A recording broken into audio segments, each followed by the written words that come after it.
So I finished the binding on this mandolin, and it looks like shit. I'm not gonna lie. I'm not happy with it, but there's really nothing I can do about it. And the problem all stems from when I cut this channel for the binding on the top too deep, and there was no plastic binding that was that depth.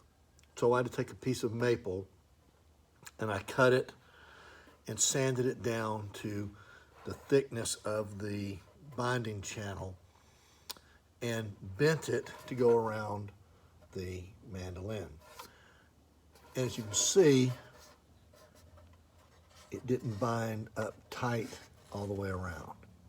And the reason for that is because this maple binding, even though it's thin, it was still really, really difficult to bend. I broke a piece the first time on the bending iron, on that hot iron. And when I first started this project, I thought, you know, I've built some guitars, and this mandolin is so much smaller, it's got to be easier, and that couldn't be farther from the truth. You look at the radius of this as it goes around, it's really tight, whereas on a guitar, it's much, much bigger. And it's easier to wrap something, a piece of wood, if you soften it and bend it, it's easier to do that on a bigger diameter than around a real tight diameter like this. So the wood was thick, I bent it.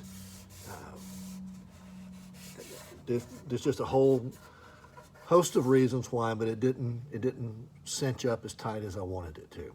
So what I can do is I can come in here, maybe put some sawdust in here with some glue, and we'll see. I may just have to live with it.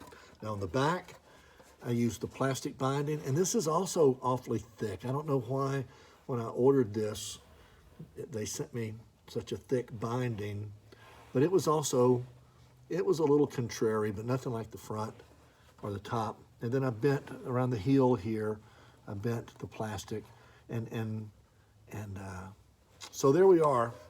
It is bound. It's up to this stage.